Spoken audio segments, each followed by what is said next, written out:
एक ऐसी दुनिया जो शाहजहां को भी नसीब नहीं हुई थी, लेकिन जो आज भी लोगों को चकाचौंध कर सके। ये ताजमहल की खोई हुई दुनिया है। भारत, सन 1631। मुगल बादशाह शाहजहां अपनी बेगम मुमताज महल की मौत का मातम मना रहे थे। उनका दिल सिर्फ आर्किटेक्चर की दुनिया में लगता था और उनका परफेक्शन के लिए जुनून आजीवन बरकरार रहा। शांत जमुना नदी के एकांत तट पर उन्होंने शानदार मकबरे ताजमहल की नींव डाली। बीती 3 सदियों में उनकी प्रजा ने ऐसा साम्राज्य बनाया जो लगभग पूरे भारत में फैला हुआ है। हालांकि वो खुद मुसलमान थे, लेकिन उनकी प्रजा हिंदू थी और उन्होंने अपनी तमाम दौलत अपने उस ख्वाब को पूरा करने में लगा दी। जिन हिंदू कारीगरों पर वो राज करते थे, वो अपने पत्थर तराशने के हुनर के लिए मशहूर थे। वो कुछ अनोखा बना रहे थे। इस योजना का पैमाना इतना विशाल था कि जमीन पर पूरा शहर उभर आया। उसमें निर्माण के 20 साल तक 20,000 मजदूर रहते थे। आज इसकी कीमत 20 करोड़ डॉलर से ज्यादा ही होगी, लेकिन ताजमहल का एक ही उपयोग था, एक बेगम की कब्र। इसकी सबसे जबरदस्त विशेषता है इसका पत्थर। इसकी ऊंचाई इसकी चौड़ाई और गहराई के बराबर है। 20 मंजिला इमारत जितनी बड़ी, तकरीबन 115 फुट की। ये एक अद्भुत निशानी है प्यार की, जो शाहजहां ने अपनी पत्नी मुमताज के लिए बनवाई थी। उन्होंने गर्म हिंदुस्तानी मैदानों में एक पत्थर का बागीचा बनवा दिया था। ये अमर प्रेम की निशानी है, लेकिन ये बेलगाम चाहत का सबूत भी है। एक शख्स का अहम। इस स्मारक का ऊंचा ओहदा ये बात छिपा लेता है कि ताज के कई असली निर्माण और बागीचों को वक्त ने निगल लिया है।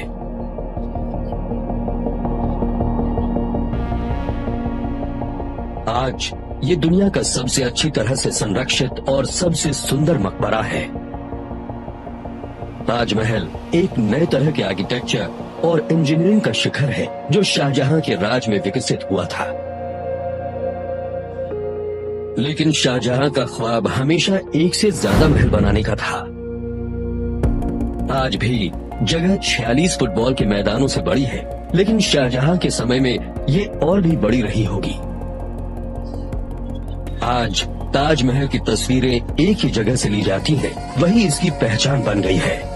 लेकिन ताज के भीतर ऐसी कई किलानुमा इमारतें अलग अलग सभ्यताओं का मेल दर्शाती है। ये मुगल राजवंश का नमूना है। कई सदियों से इसकी अचूक सिमेट्री और चमक ने लोगों को चकाचौंध कर दिया है, और उनके पीछे एक दिलचस्प बात छुपी है। मुगल काल में नदी ही मुख्य रास्ता थी जो सारी शाही इमारतों को जोड़ती थी, और आज ज्यादातर टूरिस्ट ताज को वैसे नहीं देख पाते जैसा कि मुगल बादशाह ने चाहा था। शाहजहां और उनके शाही मेहमान तट पर बने चबूतरे से आते थे, जिसे बढ़ती नदी ने बहुत पहले ही नष्ट कर दिया। ये जड़ाऊ काम शाहजहां के समय में चालाकी से छिपाया गया था। ये सिर्फ शाही आंखों के लिए था। उनका ख्वाब पूरा करने के लिए ये जगह बहुत अहम थी, लेकिन नदी किनारे कुछ भी बनाना शाही इंजीनियरों के लिए मुश्किल काम था। सरकती और रेतीली जमीन पर नींव खड़ी करना आसान नहीं था। उन्हें खोदने के बाद वो तुरंत फिर से भर जाती थी। इंजीनियरों को यहाँ एक भव्य महल खड़ा करना था, इसलिए उन्हें एक अनोखा उपाय निकालना पड़ा। मजदूरों ने ठोस जमीन तक गहरे गड्ढे या कुएं खोदे और उनमें पत्थर और कंकड़ भर दिए। आज ताजमहल साबुत नहीं दिखता, संगमरमर फीका हो गया है। इधर उधर खाली जगहें खोए पत्थर की याद दिलाती हैं। ये प्रदूषण और साल भर लाखों टूरिस्ट की चहल पहल के असर है। कभी कभी तो एक दिन में 30,000 लोग यहाँ आते हैं। इसलिए ताजमहल के संरक्षण का काम अपने आप में बड़ा भारी है। ये समझना आसान है कि रोज 20,000 लोग ताजमहल देखने क्यों आते हैं। जब आप इसके दरवाजे से गुजरते हैं, इसका असर कुछ अलग है। इसका साइज जबरदस्त है। देखने से लगता है, लेकिन ताजमहल संगमरमर के ठोस ब्लॉक से नहीं बना है। उसे सारी ईंट से बनाया गया है और फिर उस पर संगमरमर या लाल सैंडस्टोन लगाया गया है। सैंडस्टोन के ब्लॉक कटने के बाद उन्हें सुंदर नक्काशी और मार्बल के जड़ाऊ काम से सजाया जाता है। इनमें से कई कारीगर ऐसे परिवारों से हैं जिनकी कई पीढ़ियां ताजमहल पर काम कर चुकी हैं। बारीकियों पर गजब का ध्यान दिया गया है। संगमरमर को जड़ने के लिए पारंपरिक तौर से काटा जाता है। इसमें बहुत कारीगरी है। संगमरमर को रगड़ने की सरल तकनीक से काटा जाता है। इसमें रेत, पानी और पतली डोरी इस्तेमाल होती है। कंप्यूटर का यहाँ कोई काम नहीं। हर एक हिस्से को बड़ी मेहनत के साथ हाथ से बनाया जाता है। यहाँ जो गारा इस्तेमाल होता है वो भी 300 साल पुरानी पारंपरिक विधि से बनता है। लेबोरेटरी में काफी जांच करने से पता चला कि ताज पर इस्तेमाल हुआ गारा आटे, शीरे, नींबू और संगमरमर की धूल से बना था। साथ ही साथ इसमें फलों का रस भी शामिल था। 350 साल बीतने पर भी शाहजहां की विरासत मजबूत है। उस वक्त और आज भी कारीगर उनके प्रेम की यादगार की शान को बरकरार रखने के लिए मेहनत कर रहे हैं। लेकिन इसे बनाने में और लोगों का भी हाथ है। शाहजहां और उनका ताज दूसरे राजाओं और इमारतों के वंशज हैं। ताजमहल आर्किटेक्चर का एक बेमिसाल नमूना है और इसकी दिलचस्प प्रेम कहानी जिसमें इसे जन्म दिया बहुत मशहूर है। ये मुगल बादशाह शाहजहां ने अपनी प्यारी बेगम मुमताज महल की याद में बनवाया था। ताजमहल सिर्फ एक इंसान के गम का नतीजा नहीं है। ये दो विरोधी सभ्यताओं के संगम से पैदा हुआ है, हिंदू और मुसलमान। और इन दो शैलियों का संगम शुरू हुआ शाहजहां के दादा अकबर द ग्रेट से। मुगल सल्तनत में उन्होंने सबसे ज्यादा निर्माण किए थे। ताजमहल पर काम शुरू होने के 50 साल पहले शाहजहां के दादाजी अकबर द ग्रेट ने लाल सैंडस्टोन से एक विशाल दुर्ग बनाया था। अकबर ने अपना साम्राज्य महलों और किलों से भर दिया, अपनी प्रजा को चकाचौंध करने के लिए और अपने राज की शान बघारने के लिए। ताजमहल से करीब 32 किलोमीटर दक्षिण पश्चिम की दिशा में अकबर की सबसे शानदार रचना फतेहपुर सीकरी शहर। इस दुर्ग की बनावट बिल्कुल नई और दूरदर्शी थी। इसका काफी असर ताजमहल की बनावट पर भी पड़ा।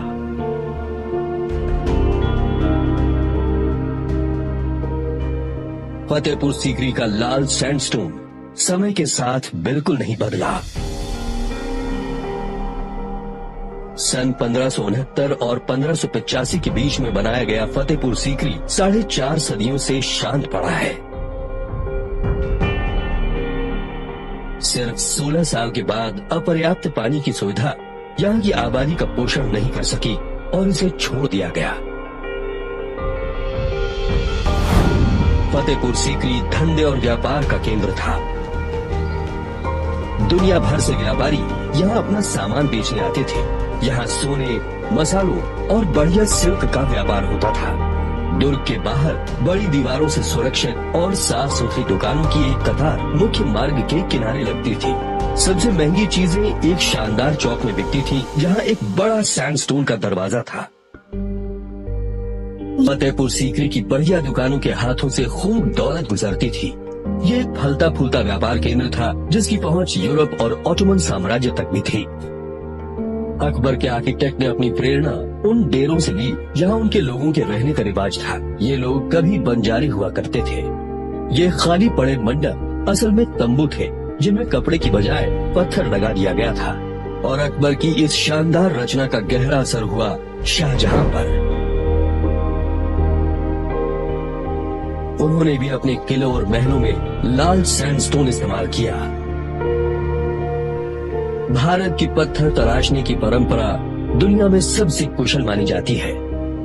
भारत में 10वीं सदी से पहले ही पत्थर के कारीगरों ने भव्य मंदिर बनाए थे। जिनको भगवान, अप्सराओं और जानवरों की असल मूर्तियों से सजाया था।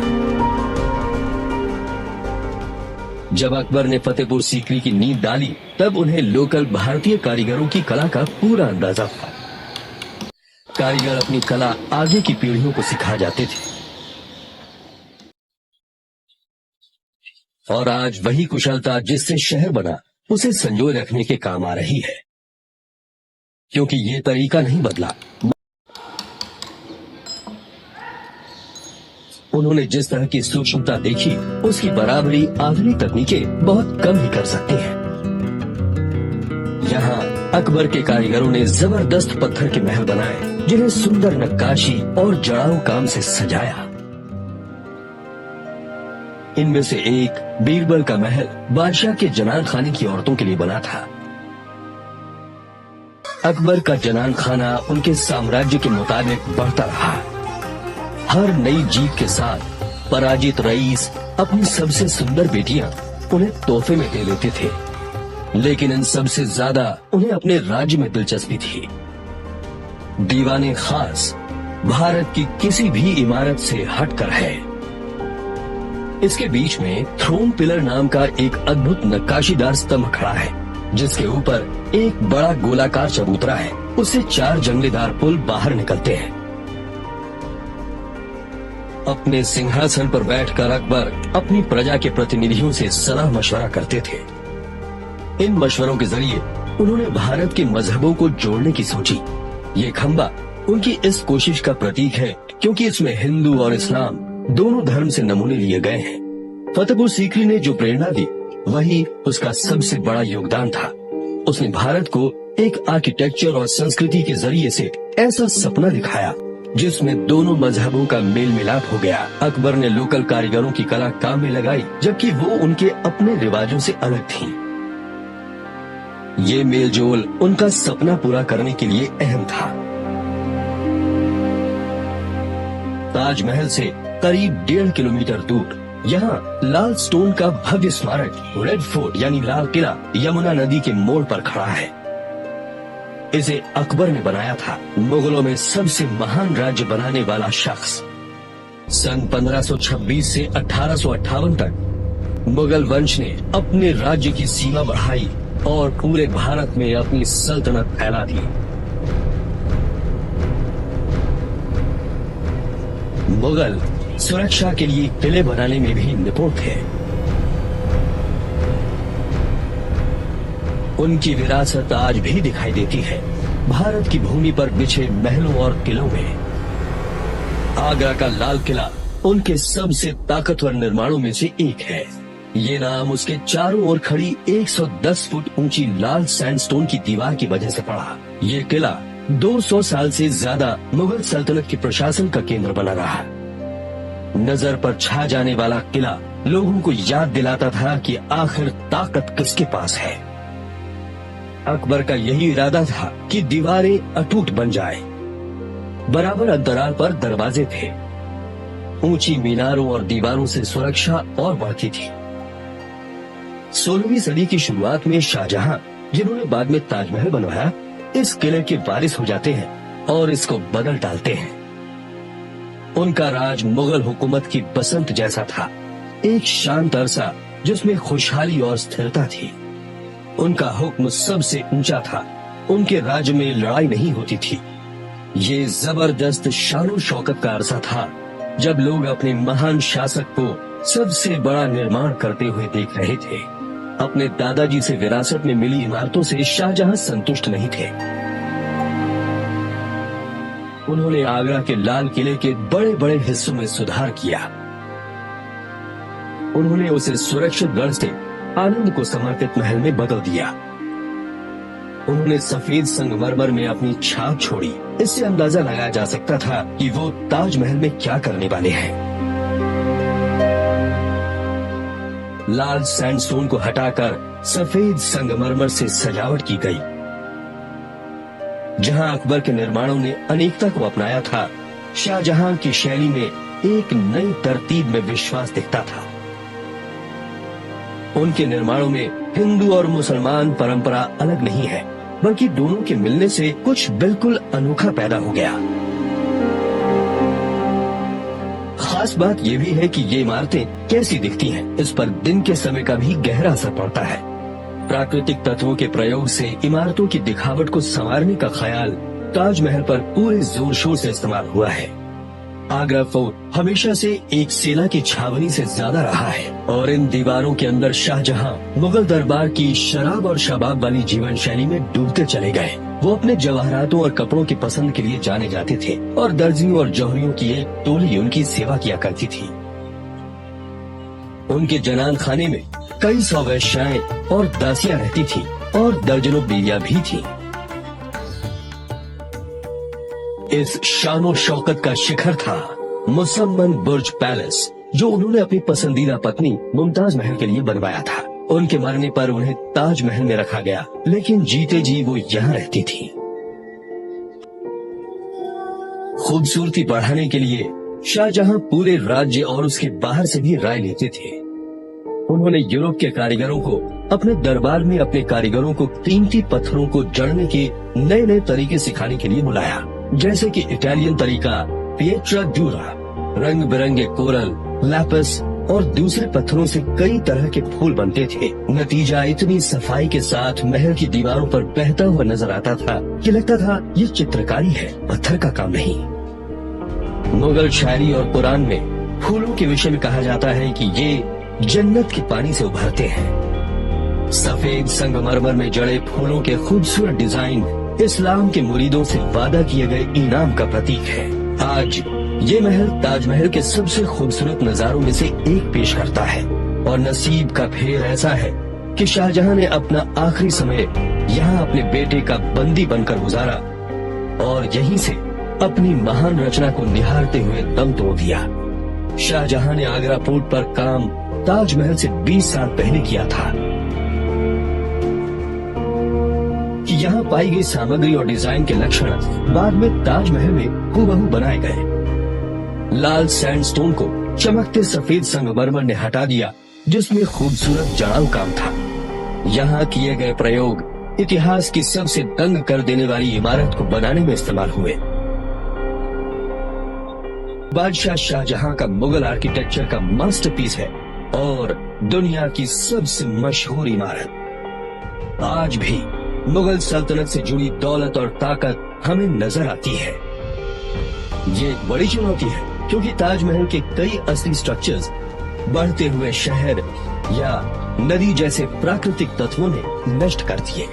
उन्हें इस स्मारक में छिपे इस्लाम के चिन्हों को भी समझना होगा।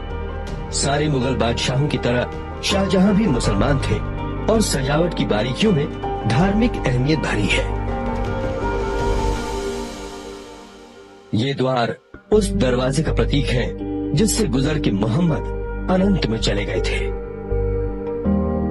और ये शब्द ताजमहल के दोनों उद्देश्य दिखाते हैं कि ये मकबरा भी है और जन्नत के बागों की नुमाइंदगी भी।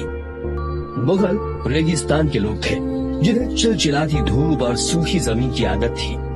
हवा से पनाह और पानी का बढ़िया प्रबंध, एक बागीचे का नखलिस्तान, ये उनका जमीन पर जन्नत का ख्याल था। ताजमहल अपने साफ सुथरे लॉन और सजीली सिमेट्री के साथ शांति का एक चित्र लगता है, लेकिन इन दीवारों से कुछ दूरी पर ही एक अलग दुनिया है।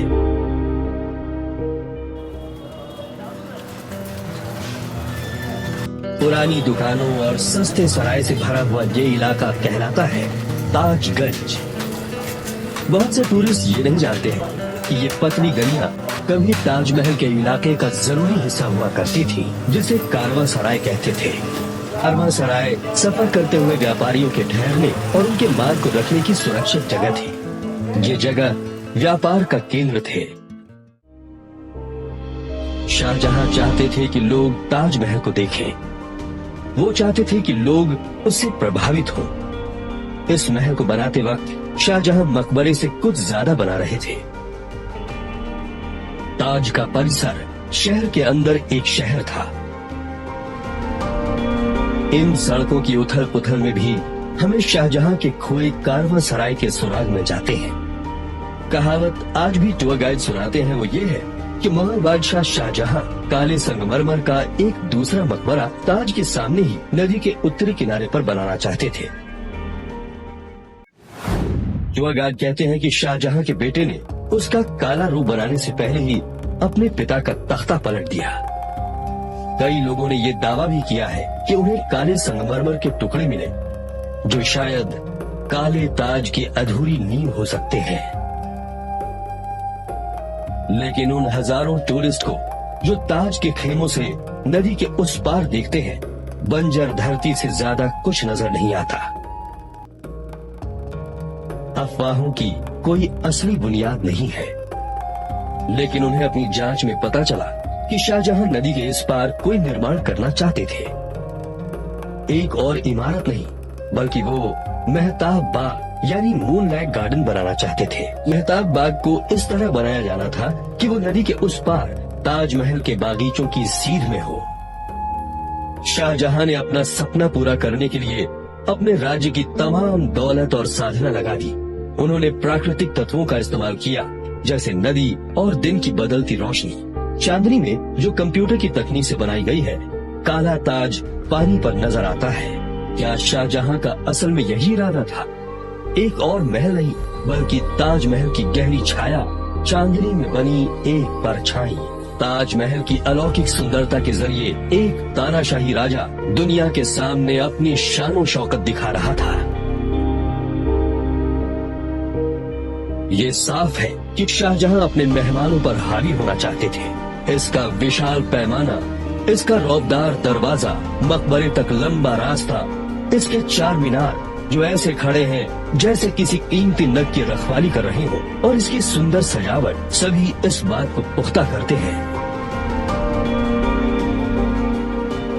सही मायनों में देखा जाए तो इस बात में काफी दम है कि ताज असल में सिर्फ एक मकबरा है।